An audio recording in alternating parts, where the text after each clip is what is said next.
Happy Sunday sa inyo mga pare ko but this day ay hindi po tungkol sa motor yung video natin dahil ang video po natin ay kung paano po magkabit ng window blinds at ito po yon.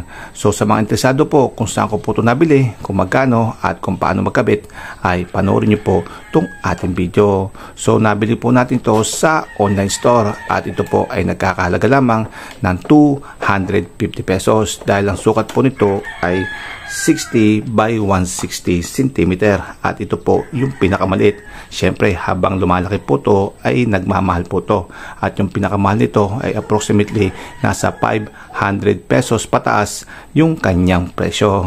At wag naman po tayo masyado mag-expect dahil hindi naman po ito mamahalin kundi mumurahin lamang at ang mamahalin po talaga nito ay nagre-range ng 1,000 pataas. Pero pwede na rin mga pare ko kahit na po ito ay made in China. So nga pala, pag binili nyo nga pala to ay meron po siyang pasunod na bracket at meron na rin po siyang screw at tongs at ikakabit nyo naman po to. And then ito na po yung ating binili at ang kulay niya is kulay green. Sa nga pala mga pare ko marami po itong kulay at design na pagpipilian. So ano, mamili na lang po kayo ng nagugustuhan nyo. At yung materials na po is made in plastic, pati po itong ating blinds at manipis na lata. Kaya ingatan nyo po to dahil posible po itong mabali at mabingkong pag ito po ay nabagsak at nadaganan. Sa installation naman, madali lang po ito kabit dahil meron na rin po siyang instruction dito sa likod ng kanyang lalagyan. At ito na lang po ang inyong susundin. At meron po tayong dalawang method. Ang una po dyan is yung top mounting method at ito po yun. So ito po ang ilalagay natin sa ibabaw ng ating ceiling. At pangalawa naman po ay yung side installation method at ito naman po ang ilalagay natin sa gilid ng ating pader. Method po natin gagamitin ay yung side installation method at itong bracket na to ang ididikit po natin sa ating pader at gagamitan po natin to ng tongs at screw at dito po natin siya ilalagay sa dalawang butas na to. At ito naman po yung pag-hold sa ating blinds at ito po ang pagkakabit sa kanya. Ayan o, nandiyan naman po sa instruction, malinaw na dito po natin siya ihaharap yung pinaka bracket niya. Ito mga pare, pag ito, kalimitan po na nakikita natin ay pag ito po yung kabit dahil ito po ay ilalagay po natin sa ibabaw. Ano mo? Ikiklip lang po natin sa likod itong isa, yung nasa likod niya at ikiklip naman po natin sa harap yung nasa harap na pang-clip at medyo pipigay natin ng kante para lumapat siyang ganun.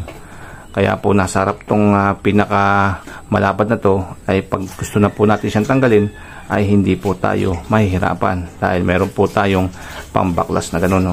Ayun di ba? Ang dali lamang po. Dahil kung ganito po ang ating gagawin, ayan ilalagay po natin sa likod to, malapad at nakabit natin ganun. Ayan, paano po natin siya babaklasin dahil hindi naman natin nagagalaw itong ating bracket. Kaya ang gagawin po natin, itong malapad na to ay sa harap po natin ilalagay tulad po ng nasa instruction. Pero kayo pa rin po masusunod kung gusto nyo po ng pagganto. Ayan, kaso nga lang po to is makikita po to sa harapan na nakalawit po itong part na to. Hindi po tulad ng ganito, ayan, ay hindi po siya makikita kasi wala po siyang nakalawit. Pero sa instruction po natin ay ganito po yung ating gagawin. So ito po ang ating susundin, yung nakalawit po. Step number 2, kumuha po tayo ng level at ilagay po natin sa ibabaw. At dito malalaman po natin kung nasa sentro po itong ating blinds at i-actual na po natin to sa ating bintana. Sa pagkakabit, pag nakaharap ay pag ganito po at pwede din po siyang pag ganon. Dahil ito naman kanyang ikutan ay nai-adjust naman po siyang pag ganon. Kaya pwede po siyang pag ganon at pwede po siyang pag ganon. So bahala na po kayo mga pare ko at mamili na lang po kayo sa dalawa. Dito naman po sa pagkakabit mga pare ko ay bahala na po kayo kung gaano po siya kataas at ang importante lang po dito ay nakalibel para sa pagbaba po nitong ating blinds ay pantay po. Ayan o.